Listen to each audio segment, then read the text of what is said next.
Hello and welcome to Lesbian Talk episode 103, otherwise known as the 103rd episode. I'm blowing. And of course, you've got me and Omega, but we have a guest this time. Special Your patron. name is what, Pion? Hi, I'm Peter. I really like horror films and I have a blog I never update. Well, so does Omega. Yeah, so does pretty much that's the story of the internet. I've got a blog, but I never update it. I definitely don't even have a website anymore. I wonder if there's like some index somewhere of all of the things on like, Blogger or Blogspot or LiveJournal or all those platforms where someone, they made a whole entire set of profile pictures, they had like custom backgrounds and everything. And then they made their first post like, this is going to be devoted to a special project I'm working on. It's going to be really awesome. Here's all the stuff I'm going to do. And then never came back to it. It's been like 10 years. It'll be like that TV advert where the walking through the Museum of Lost Ideas or something, and it's all the gym cards that were only used once. Did you see that one? Abandonedblogs.com. Yeah. That actually would probably be an interesting website. I'd peruse abandonedblogs.com. Or someone could do a depressing sort of short story about it. Or like logging on to AIM and your entire buddies list is offline because no one uses AIM anymore. I don't even know what AIM is. Oh, yeah. It's AOL Instant Messenger. That's what we used back in high school. Back in the day, Sonny. Now I remember. Now, this time, gentle listeners, we are going to be discussing AlCon, the convention that all three of us were in last week. And we're going to discuss just random horror films, because horror is awesome. Because Peter is a patron on Hagan Reviews and chose, as a reward, to be on Lesbian Talk. And that is always, always really, really happy-making to everyone involved. Yeah, because then other people get to come talk at us instead of us talking at each other, which can get old. Or snappish, depending on how low my blood sugar is. I told you I don't want to watch Doctor Who! No. How could you ever not want to watch Doctor Who? Oh, wait, Moffat. I don't know. I had to watch 9 episodes in 2 evenings. That's because you're an awesome person. If that's a classic series, that's only like 2 stories. Oh, no, this was 9 episodes of New Who. Video. Good ones or bad ones? Actually, they were good ones. I'm finally working on the good episodes in New Who video. Oh, excellent. Oh, but, I heard a thing. They're releasing one of the lost episodes as an animation. The Power of the Daleks is getting animated, apparently, at least somewhat. It's one of the ones that have it's one of the classics from the early ones that there's very little of. It was the first Troughton story. So are you especially excited? I'd much rather just see Power of the Daleks as it was. I mean, I'll take the fact that it's being released properly with animation and stuff, but I would much rather the as televised. The animation looked pretty good from the teaser trailer, I thought. It did, but I want to know who your man the creeper was, like looking through the window, because he looked like he was seriously, some molesting was about to go down there. Well, I'll let you know, Power of the Daleks is the storyline that it was the big inspiration for, and I hate to say this, but Victory of the Daleks, or Victory for the Daleks, the World War II one, in that and also Daleks in Manhattan and stuff. But Power is good, and it was ruined by those two. Wait, is Power the one where the Doctor names the Dalek, ironically, Omega? I can't remember off the top of my head, but it's the one where you got Daleks being all friendly and helpful and stuff. I think there was a sequel in the 8th Doctor comic books that was quite good. Hello, friend. I am a Dalek. Oh, yeah, but anyway, AlCon. But AlCon, not forgotten. So, you did not make yourself known to us until the end. You were like, it was me, the person you've been talking to over Facebook all along. And I was like, why didn't you say something? I wasn't. I kind of at the end kind of thought I probably should, or when we get to this point, it would be weird for me to say. By the way, we were talking last week, but the internet now, you're always talking to people who you don't realize who they are. True. Yeah. Like, I remember being at a LARP convention, and it was like, shit was getting real part of the convention. Everyone was like, oh no, the big bad guy, everyone was coming, quickly, we must flee the city. And so, my character runs into this one character, and I read her name tag, and I realize this is somebody I've only played with online through IRC, and I was like, oh my gosh, it's you, I'm so glad to see you, and thanks and stuff. And the girl looks at me like I'm out of my goddamn mind. I make the other character, and I'm like, I play this character. She's like, oh my god, friend. I'm like, I know, right? Because our characters were friends. Ah. It was a lot more dramatic when it happened. There were vampires involved, you hush. So, Peter, yeah. We're now, what sort of little bits of information should we give to the audience about AlCon, just so they know what sort of interesting stuff goes on there? That it's just, the full name is Anime League Con, but everyone just calls it Alcohol Con. For good reason. For very good reason. That's very fair. I was ready this year. My liver was ready. And it just didn't come together that way. But next year, I want one of those big fishbowl drinks. I just want to just drink that whole thing and be like, yes, bad decisions will be made. Yeah, they didn't have any fish bowls this year. What? Because it was in a different, well, the bar's been renovated, the regular place. Right. So we're actually in a sports hall down the road. Very skilled disco. Okay, so it's next year. Well, when AlCon it works like Con Bravo or MagFest, in that you've got guests, you've got panels, you've got the lots of anime, lots of video games. It's that sort of con. It's not as big as those two, obviously, but, you know, honestly, I quite like the smaller and more intimate conventions, because if you go there year after year, you get to meet people each year, and you get to develop a rapport with people, and it's quite cool. Well, Con Bravo or whatever, the only people I really see year on year are people that I already know from the internet, whether they're other reviewers or just people who are in the community. Yeah, I guess both have their pluses and downsides. Yeah. And it's in the city of Leicester, which is, are you technically in the Midlands in Leicester, or is it just near the Midlands? I don't know, my geography is crap. Okay, well, it's near the middle of England, and it's got lots of historical stuff. And, like, the day after the con, Omega and I went to this National Space Centre, and everyone in the UK is like, what the fuck, we have a National Space Centre? And that's like, yes, you do. I was confused because I didn't know that the UK had a space program. So we got there, and there's this huge, one of the US, moon missiles, and I was like, that says USA on it, I think. But apparently there have been some British-born astronauts that have gone up to the space station, and that's cool. One year at AlCon, I need to stay an extra few days and actually do all the cool stuff in Leicester. I tend to go down right for the con starting and leave right after it ends. Oh yes, that's what we did last year. You've got the Space Centre, you've got the Richard III Museum, which is phenomenal. Yeah. There is the Leicester Vintage Toy Shop as well. I need to find that place. Well, if you know Lee Sands, he was the guy who, I think he goes to De Montfort, but he took us last year, and then he led the pilgrimage this year. And it's like near the High Cross Center, but kind of not, but you have to go through a market and then sidestep the plague victims and then through the High House, and there you go. I just follow other people, and it was raining. It's about 3/4 of the way to the train station, but yeah, it's really, really cool. And dear audience, we picked up some toys at that toy shop. I got 3 Rock Lords and 2 Toxic Crusaders and Omega. What did you get? I got 2 of the Happy Meal toys from 1988. Shut up, no, it's awesome. When they were the McDonald's robot Transformers. They weren't branded Transformers. They were just robots that transformed from like fries and a quarter pounder into wee robots. And I used to have all of them. I used to have the drink one too.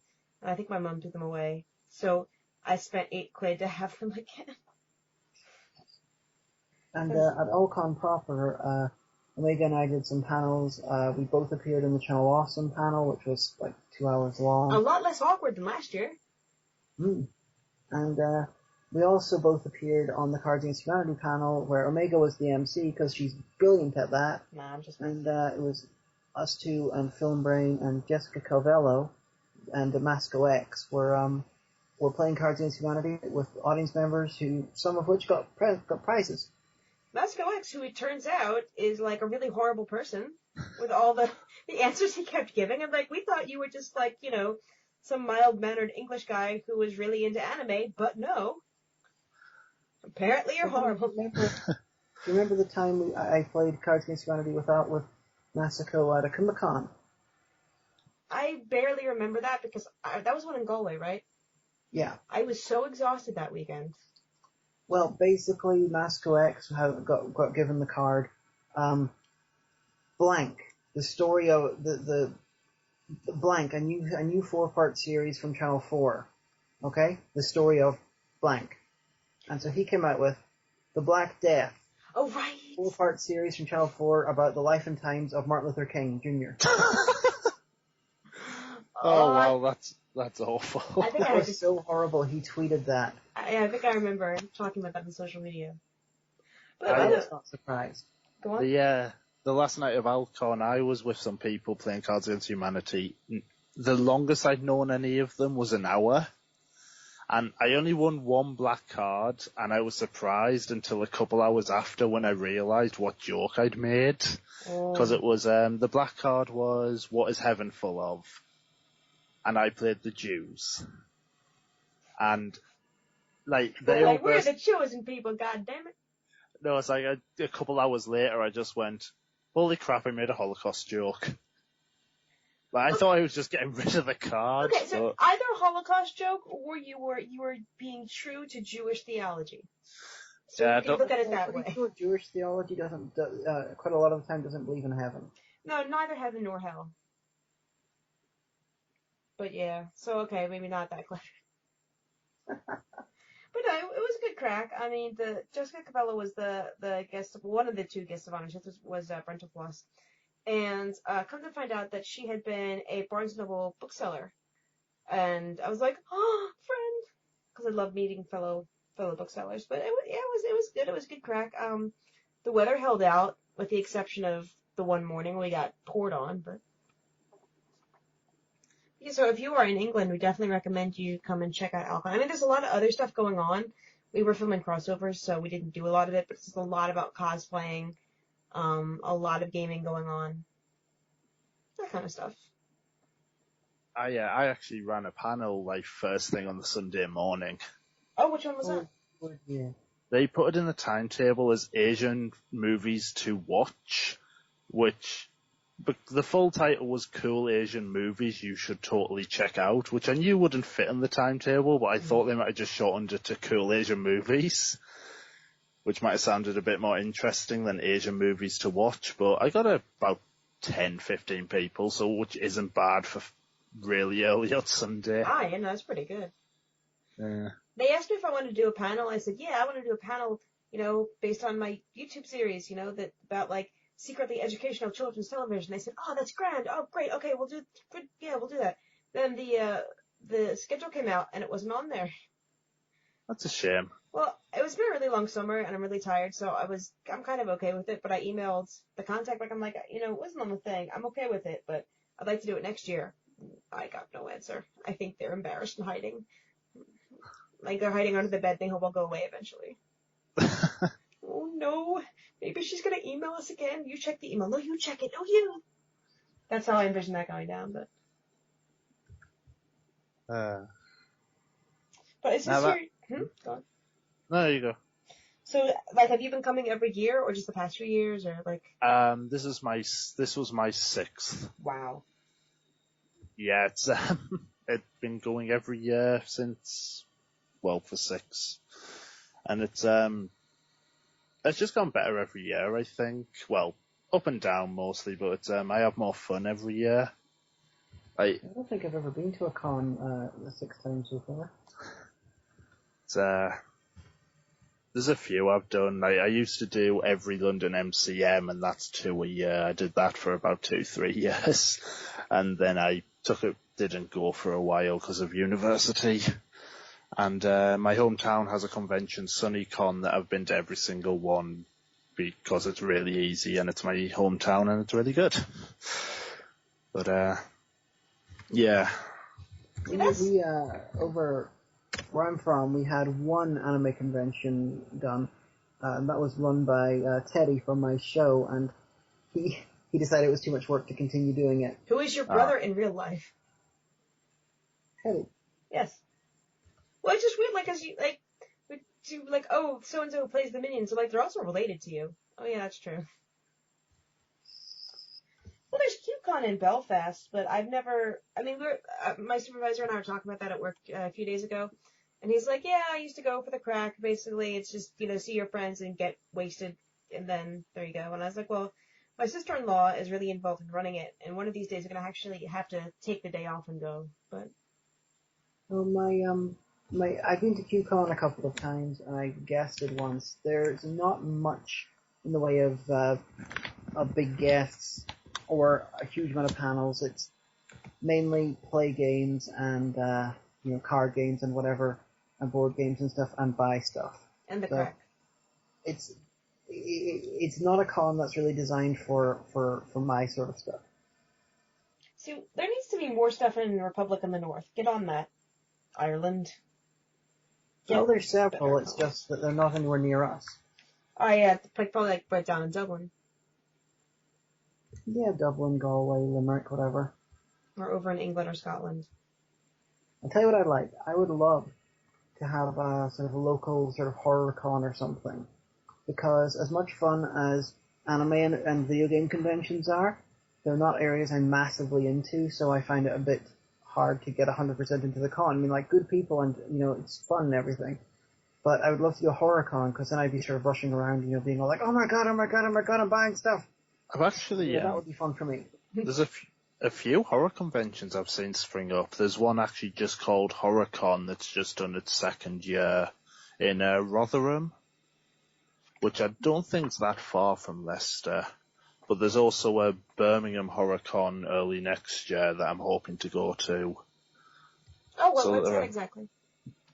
February, I think. That would be doable, because, we already fly to Birmingham Airport. Yeah. Trying to remember who some of the guests they've announced. I think they've got a few people from the Elm Street films, a few of the kids who got killed. What's your claim to fame? I was killed. Oh, that's fantastic. I don't know. It did wonders for Sean Bean. Sean Bean dies all the time. I've been saying what I really want is Sean Bean to be like a side character in Deadpool 2, and Deadpool recognizes him and is just waiting for him to die the whole film, but he just keeps miraculously surviving. Yes. Oh my gosh. Okay, so Fox, if you're listening, write the show. Well, who has the rights to Deadpool now? Is it still Fox, or is it Marvel again, or? It's still Fox, I think, because with all the X-Men being in the film and stuff. Right. So, honey, would you be up for that, going to a horror con in England? Oh yeah, I'd be happy to do it. My main issue with, I've obviously never been to one, but I've seen stuff online. The guests are sort of usually semi-big names, so it strikes me as an outsider, sort of looking at what they appear to be. It seems to be more like a Comic-Con than say an AlCon or whatever. Yeah. So what I'd love to see is a horror con done in the style of Con Bravo or AlCon, where rather than the ones where you've basically got an expo and you're buying photographs from famous people. Well, I guess different people want different things in a convention. I like there to be a lot of things going on, so you have your choice. If some of your friends want to do this panel, you could go play Magic the Gathering for a while, or go drinking, or gaming, or Yeah. And I guess some people just want to I want to meet a guest. All right, I'm going home now. Yeah, HorrorCon had most of the guests were pretty big name. You had Linnea Quigley, Doug Bradley, Kane Hodder, probably some others who I'm forgetting. I couldn't afford autographs from everyone, which is a shame because I'm a huge Hellraiser fan. But I'm a bigger Linnea Quigley fan. Oh, if Linnea Quigley there, I could get my copy before the day go to die signed. Ah, she is surprisingly short. Like, she's like but, 5'0". Huh. But we should really talk about horror in general. Speaking of horror, transition here. Yeah. So usually when we have folks on, we're like, is there anything specific you want to talk about? And Peter, what did you say? I said horror, and perhaps, and probably more specifically, I've got quite a lot of more independent stuff, or at least a handful. Mostly stuff I've ordered from the filmmakers or even the directors personally, which is just slightly more interesting stuff that less people have seen. So, well, so that's like pretty much every interaction Czar has with a director. Yeah. Like, actually, this is one I got for free from HorrorCon called, it's not, well, it's sort of horror. It's called Life is Cheap. The name does not ring a bell. Just came out last year. I actually got to go to the premiere, or at least I bought a ticket. It was in Manchester. The bloke who made it's called Kurt Dirt. He actually put a hilarious thing on Facebook, because I'm friends with him on Facebook a while ago. It was, I can't remember if he lives in Manchester or Blackpool, but it was Pride weekend. But he couldn't go because he works, and he works in a haunted house. And what he put on Facebook was, sorry I can't be at Pride with all my friends, but someone has to put the willies up all these tourists. Which I thought was hilarious, but I yeah. get it. But it was a penis. Well, I was actually in the queue for Linnea Quigley. He was behind me, so I just said, "Oh hi, I was at the showing of your film in Manchester." He just went, "Oh, do you want a DVD? Here you go." Which was cool, because apparently, I think he said Trauma's actually picked up the license for it. Oh, that's great. I think Trauma. I think he said maybe some of it had been filmed at Trauma, not by him, but I think some shots and had sent to him. Maybe I might be getting that wrong, but he's having to give away all the ones he'd printed himself because it's getting a proper release. But well, it might be that footage of a car crash they have, because they paid for that footage and they are gonna damn well use it in everything they can. Oh god, that would be amazing. I kind of wish they just put that car crash in every film. Like, even if it's just an end credit scene that makes no sense. Like an animated film, like a heartwarming Disney masterpiece, all of a sudden, But, if you guys don't know what we're talking about, if you go on YouTube, Troma has made literally nearly their entire film catalog available for free, legally on YouTube, so you can watch it. And then I'm sure you'll come across the car chase scene eventually. Yeah, the crash has appeared in about 20 of their films. What was it originally from? Romeo and Juliet, I think. Oh, no, it was before that. I think it might have been Sergeant Kabuki Man or like Toxic Avenger 2 or something. I actually just bought Sergeant Kabuki Man. Well, Sergeant Kabuki Man, until Poultrygeist came out, it was my favorite Troma film, but like all Troma films that they produce themselves, it could really be 15 minutes shorter. Yeah, it's that was when I was watching Toxic Avenger 3. That's like the only one of those four I don't actually like, and I was just sitting there going, oh, it just won't end. Yeah, well, Troma have officially decided that 2 and 3 don't count. Yeah. They were meant to be... Take backs. It was meant to be one film, but then Lloyd apparently got very, very, very excited and kept filming until they had like a 4-hour film, and they split it in 2. I actually want to see a 4 hours director's cut one day, just because you can kind of see where they would kind of have merged. Because at the very beginning of the third one, Toxie doesn't recognize that the guy he's working for is the villain from the last film. So I don't think it's a case of they cut it in half. I think they literally took half of the first half and half of the second half to make 2, if that makes sense. I think. No, could well be. I mean, and unfortunately, like I've only seen the first half of it, but Nukem High 4, it has the same problem as far as I can tell. Like that, we're running a Nukem High 4.5, and they started off doing one film, they kept filming, and it's not as good. No, I still haven't seen Nukem. I've only seen the first Nukem High. It was a special feature on my Howling 4 DVD. Real? Special feature, a whole nother movie. Not really. It's one of those, double film sets, but because of the way the cover is, it's like, I think it's like the Howling 4 poster taking up the majority of the cover, and then in the very bottom corner, a tiny little Nukem High poster. So it looks like it's a special feature. Oh, okay. So I joke that it's the special feature. Well, Sean Weathers, we had on beforehand, in a couple of his films, he has extra films as special features, but those are all public domain ones from the 30s and 20s. Yeah, I think I've got a few DVDs and Blu-rays that do that. Off the top of my head, I can't remember which ones, but... See, I feel bad because I rarely have things to add when we talk about horror, because I'm like, I've seen these 12 horror movies. And then, like, we had Count Dracula on. He was like, yeah, but then there's the whole entire series of this one, which was movies 1 through 27. I'm like, I saw Gremlins. That's kind of horror, right? Yeah, Gremlins is totally horror. I saw Gremlins.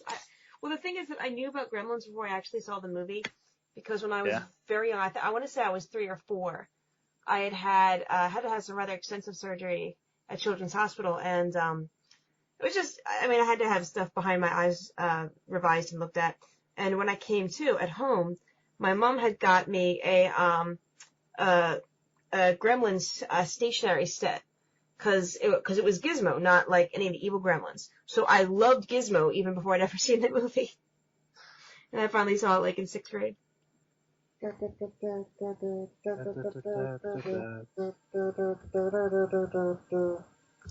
actually, a customer bought Gremlins 2 on DVD the other day, and my supervisor's like, when will we see the internet outrage over the all-female Gremlins reboot?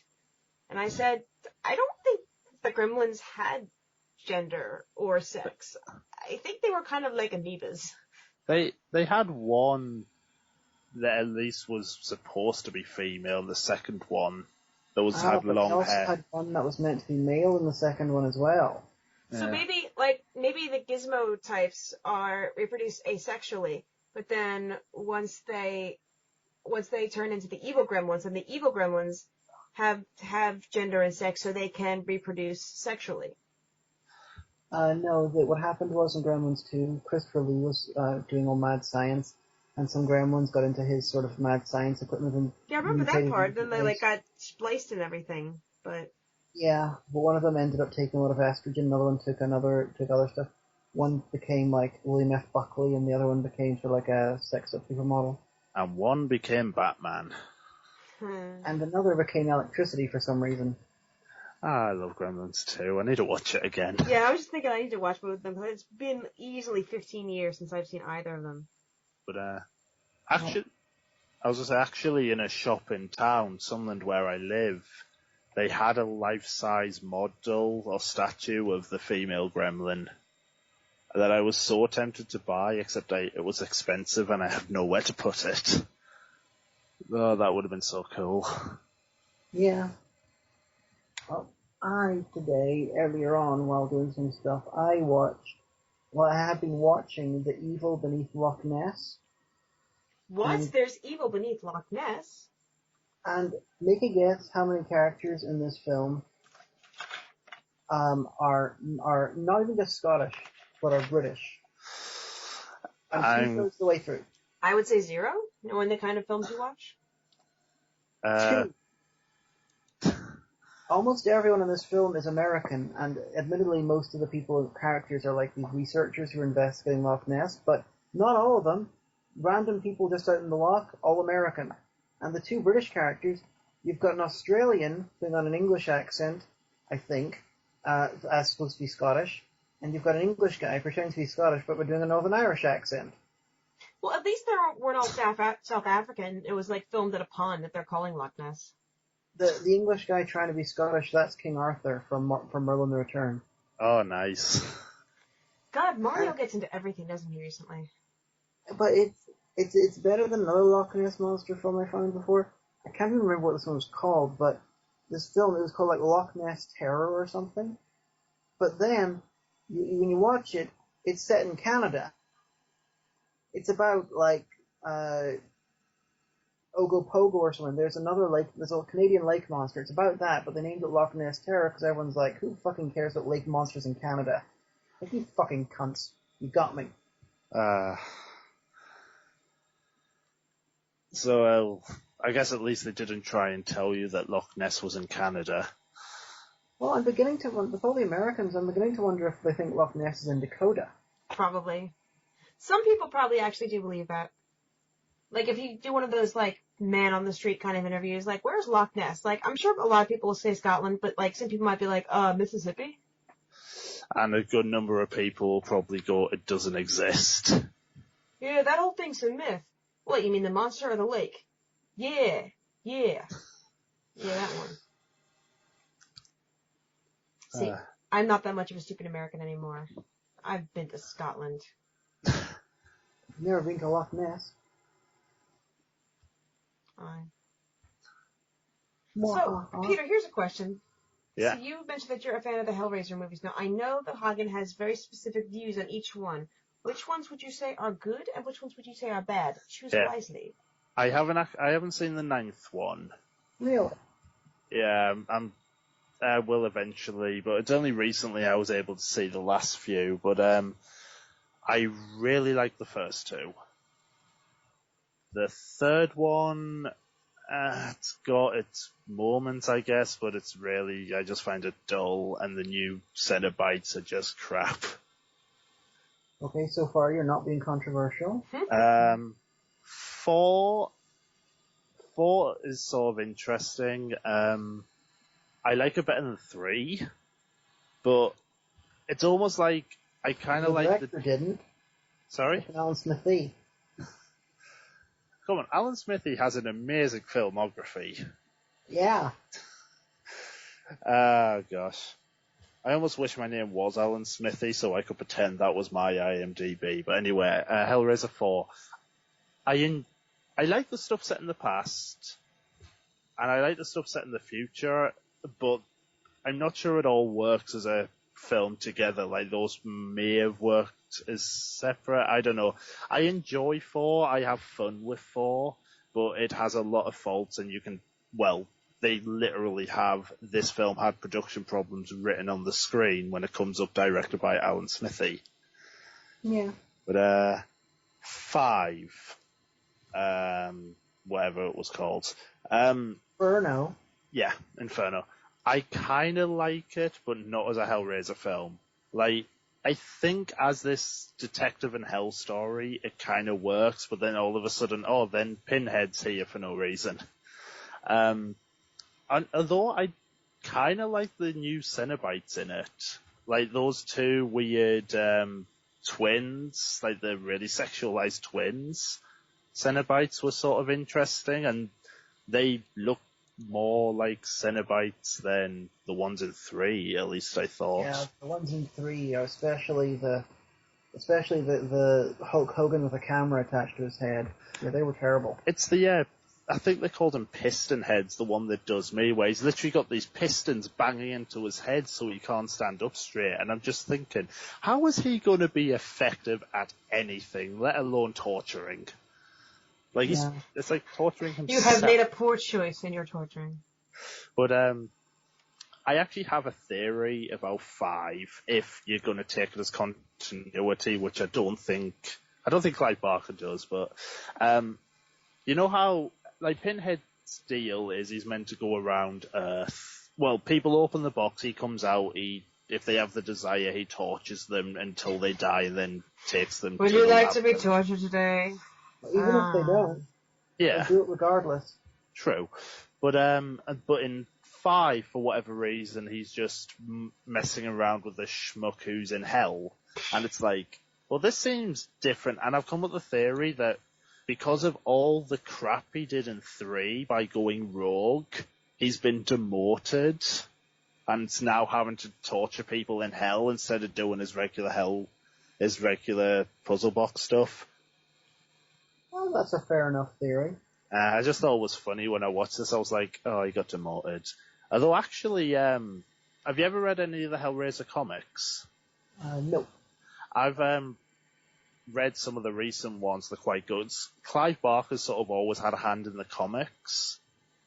Although I'm not sure if the comics count anything after 2. I know the original Marvel ones were all took after 2, and they were done before 3.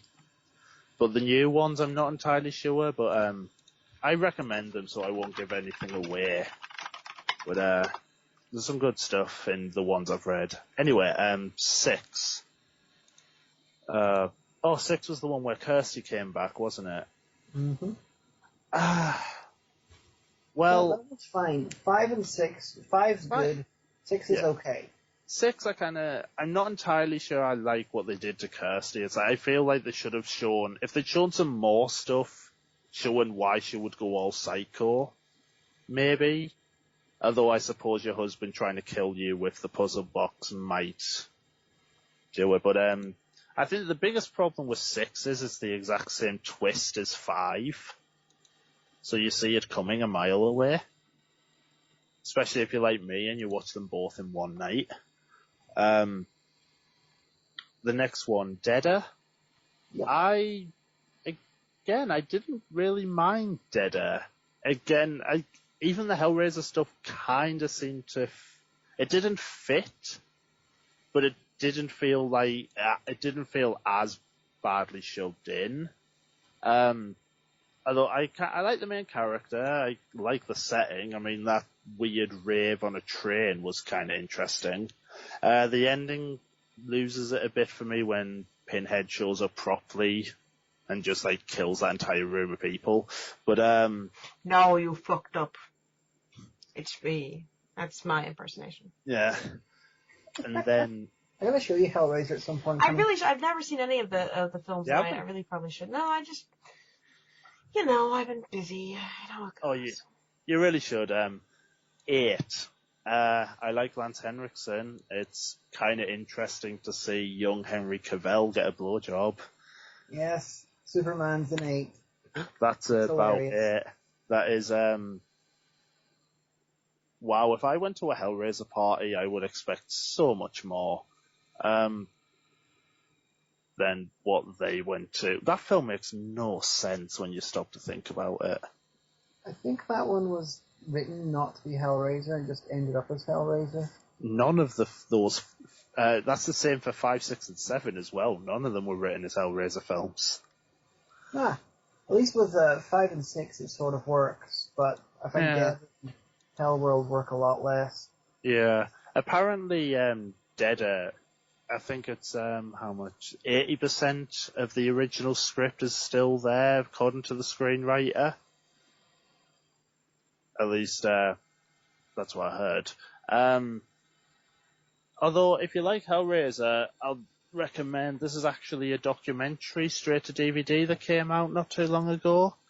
Leviathan, the story of Hellraiser and Hellbound Hellraiser 2. This is 8 hours long. Wow. Or more accurately, I think it's 4.5-hour documentary on Hellraiser and 3.5 on Hellbound. I haven't actually watched all of it yet because again, it's 8 hours. Like, if they'd done it as maybe 8 1-hour episodes. Yeah, I was right about to ask, is it like a mini-series?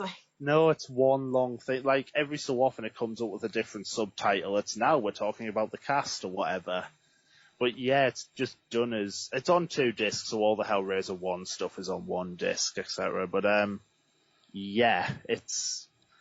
This I actually picked up at HorrorCon from the guys who made it. I got the limited edition slipcase that looks like Julie's mattress, which is kind of cool.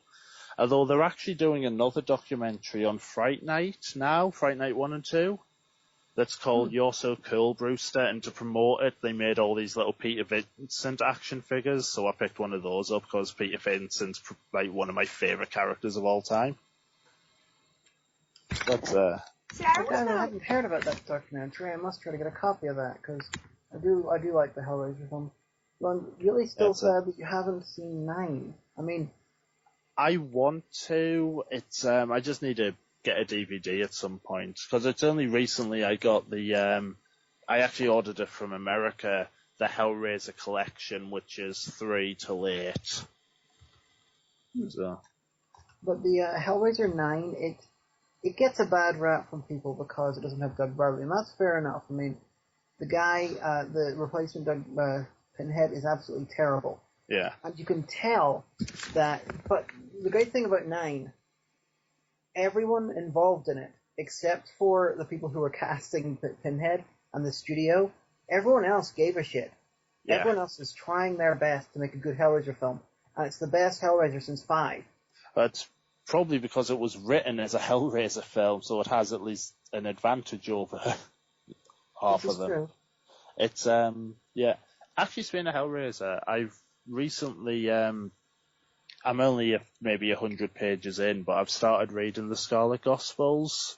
I think it's Clive Barker's latest novel, and I think it's more in continuity with the original novella, The Hellbound Heart, but Pinhead's like the main antagonist in it. And he's going to kill off Pinhead according to series. From what I've heard, yeah, so I'll see. And the hero is Harry DeMar, I think, who is the character from Lord of Illusions, Scott Bakula's character. Have you ever saw that?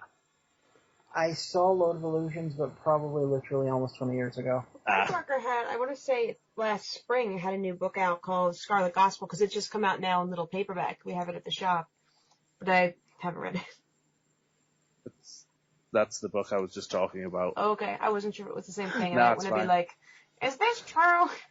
No, I saw it when it first came out in hardback, but I waited for paperback because monies. But it's, I love the cover. The cover's like blood splatters, but they make the shape of Pinhead, which is really cool. But it's, so far really interesting. And if you've seen Lord of Illusions recently, you can imagine it being, Scott Bakula versus Pinhead, which is kind of cool. At least to me. Obscure Super would love that. What? Scott Bakula versus Pinhead?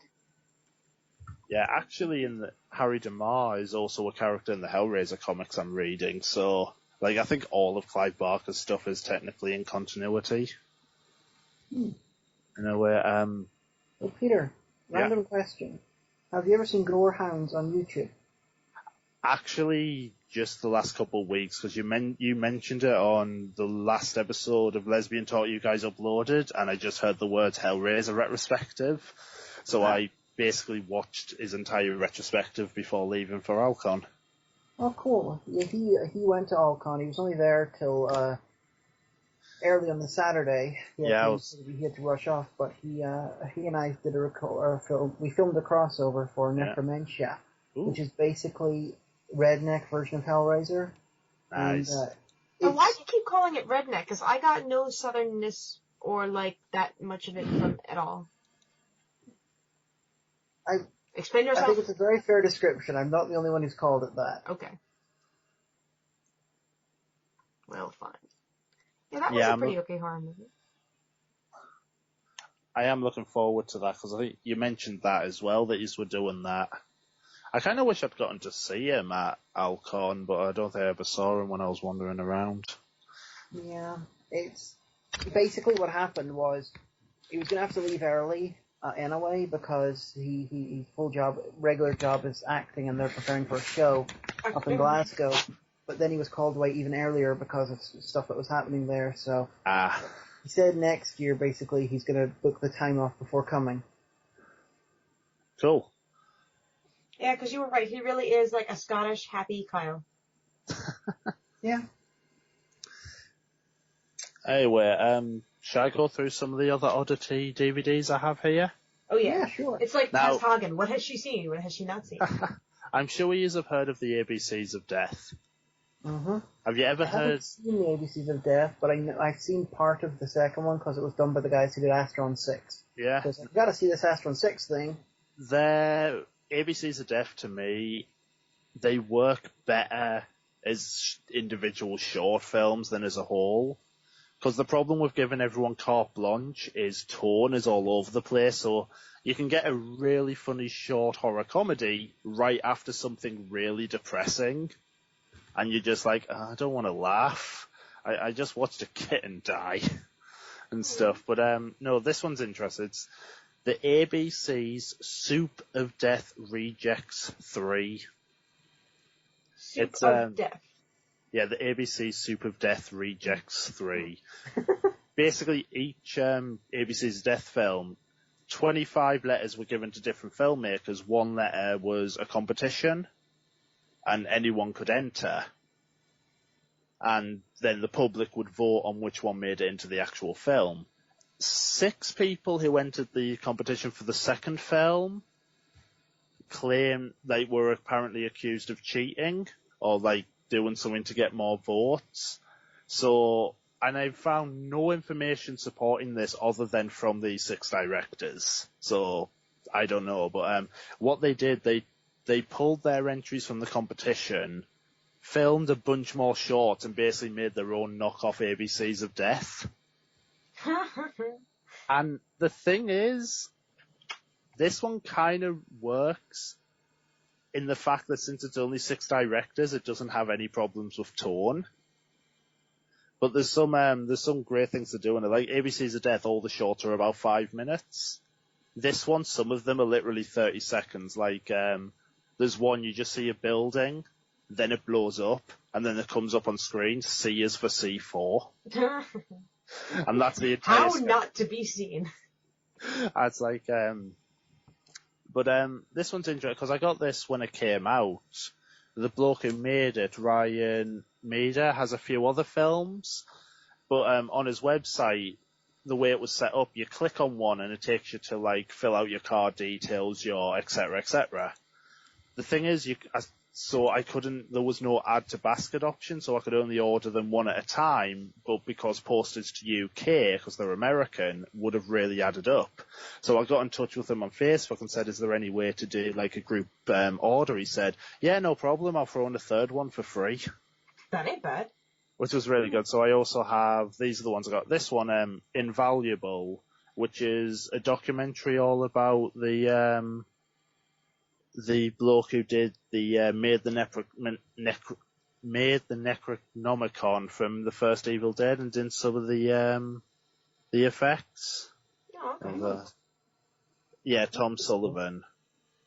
Which was I haven't watched this yet because I'm waiting to watch it with a friend because we have film nights and one of our themes is going to be documentaries. Mm-hmm. And the others is Creature Triple Feature, which is an anthology film, which is quite fun. And this one you can't rent here anymore is the one that caught my eye the most because the quote on the box, which is by Lloyd Kaufman, smarter and funnier than High Fidelity and rivals Clerks. It's I love Lloyd, I love High Fidelity, I love Clerks, I have to see this. And it's fun. It's not High Fidelity or Clerks, but it's fun. But yeah, that's some of the oddities. I've still got more. But those are some of the more. Just the story behind the ABCs of Soup Death, I think's just interesting in itself. We'll have our own ABCs of Death with blowjobs and hookers and... I wrote about the film on my blog, and that's the exact joke I made. I actually got a picture of Bender and wrote on it. Aces. But yeah, they're all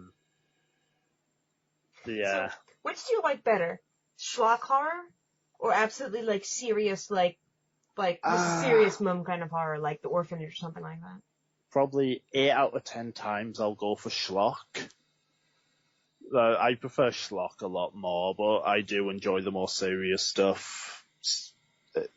I enjoy it, but I do prefer the schlock a lot more. Which is why how I came to own half of this stuff. Oh, you should see some of the stuff I own. I would love to. Really. We need to, when we get a flat finally, we need to just take a huge like panoramic shot of your entire DVD collection, because it's like people think that I'm lying, but it is like a force to be reckoned with. It's piled in everything. And I'm constantly sifting through it to get rid of stuff. I'm gonna organize it by genre, and I'm gonna alphabetize it within genre. But scarily, I'm actually selling a copy of. I'm gonna sell a copy of Blade Trinity. Oh no! Should I be upset about this? Should I be crying right Blade now? 3 is terrible. Okay. I actively chose not to buy it when I was buying the other Blade films. It was only 50p, and I just couldn't be bothered to own it. But not Well, this. I bought the Blade trilogy, and I forgot to get rid of that one, because I like to, whenever I can, have a full box set of stuff. I mean, apart from everything else, it's good for clips. Yeah. You have a full box set of just about everything. She will buy a box set of something if it's like an inch thinner than her other box set of it that came out years ago. Oh, I do the same, because I really need to cut down on space. Well, it's not so much the inch thing. It'd have to be a bit smaller than that, but quite often I got a bunch of I'm sorry, a metric kilo, I'm sorry, it was a metric kilohectare. Or quadrometer. Sorry, more accurately, if I got a bunch of films in single films and I can find a box set for them, then I can sell the original ones I had and create a huge bit of space. Like I had the whole Hellraiser thing, and then I found the one you described, which was 3 to 8 in a collection. Yeah. But then I went through my my copies of 3 to 8, and I only managed to get rid of 2 of them because a lot of the ones I had were Region 1, and they had a lot of extra features that the box set doesn't have. Yeah. So I'm like, God damn it. None of my Hellraiser DVDs have special features other than the documentary. Oh, you don't even have special the puzzle features, box? credits. I'm tempted to get the Arrow one that came out like the beginning of the year or the end of last year, but for now I'm okay. I don't like. I've got my eye more on their female Prisoner Scorpion box set they just did. That's like top of the list of things to get. That's fair enough.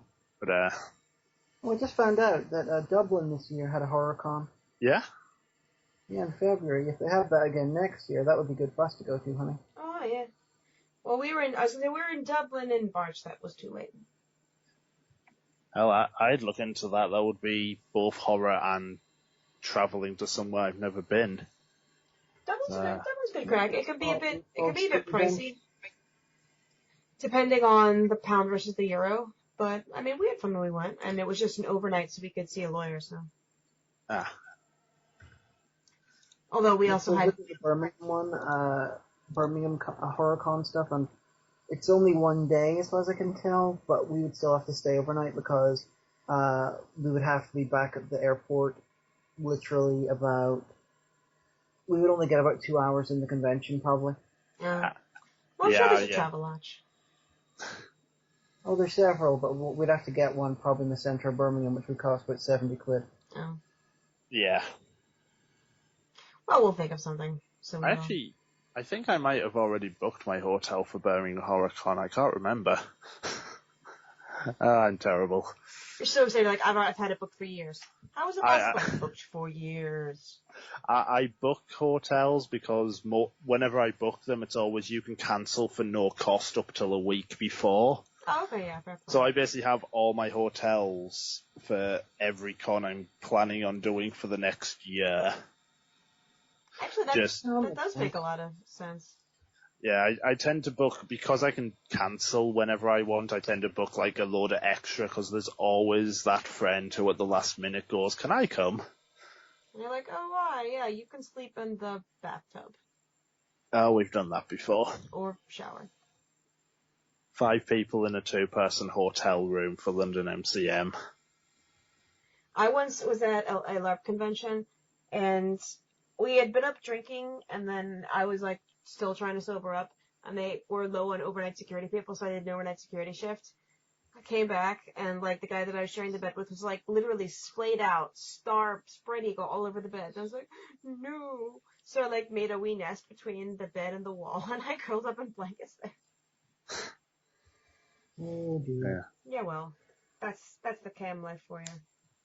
Well, it's usual when we go to Combra or MagFest to have maybe 4 or 5 people in the room. Yeah, that's fair to say. But I think 4 is a pretty good number, because then it's like 2 per bed. Or like if you have an extra bed, that's fine. Or like Film Brain, because apparently they thought that he was bringing every single past, present, and future UK member of Channel Awesome, and he had like 17 beds in his room. Wait, Yeah. what? Really? Aye. Yeah, there's us paying for our own hotel in AlCon, Film Brain getting a free hotel room. With That 17 was beds. space for like 3 other people. Although fair play to Travel Lodge Leicester, it is a king-size bed. You don't get that at Belfast. Hell, we didn't get that in Feltham either. So we're coming on up to the end of the show. Peter, what would you like to say to the audience? Where can they find you if they want to follow you or, become creepily associated with you? I guess the best... I mentioned I have a blog. I will probably get back to it one day, but it's theblondebacker.blogspot.co.uk. Blonde without an E. Backer is Baka. And if anyone's interested in seeing a couple short films, I actually worked Boom Mic on YouTube, Beyond the Veil, and Tattoo Joe and the Cream Vixens. I did Boom Mic on just a day's shooting on each of those. Those are both on and someone I know's YouTube called Growling Clown Productions, the same people who made Zombie Women of Satan.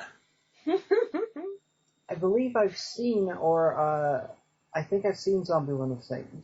It's on YouTube for free, and the second one's coming to DVD in October, I believe.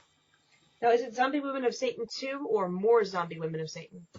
Zombie Women of Satan 2, which I might actually be an extra in, because about 5 years ago, I got to sit in a pub all day while 2 women wrestled in custard. And I might show up as an extra if that scene made it into the film. Sitting there, just drinking a pint, like, it's a custard. Well, custard is a bit of a stretch in definitions, more water with yellow food colouring. Okay, good. So it wasn't like hot custard, would it? Because that would be like really horrible. No. I think it was pretty horrible anyway. You go to the gynecologist, how exactly did you get a burn there? See, alright, go with me for a second. So there was custard, right? And this bitch was getting all up in my face, and so we had to kind of spend hours wrestling in the custard. And the doctor's like, what? She's like, just treat it, okay? Just do what you do. And you're not paid to talk. Actually, at the NHS, you're not paid to do anything. So, that has been episode 103. I have been the Omega Geek, and honey, who do you want to have been today? Clearly a Zombie Woman of Satan. Excellent choice. We'll see you all next week. Oh, and, sorry, before we cut off, if there's anyone listening who is a patron has not received a reward or something, please let us know so I can get it out of the way, because I don't want anyone to go without. Yes, Peter hit me up on the Omega Facebook page and said, hey, I want to be on the show. And I was like, oh, right, yes, right. We will get right on that. And thus we have. 2 months later. Hooray. All right, we'll see y'all next time.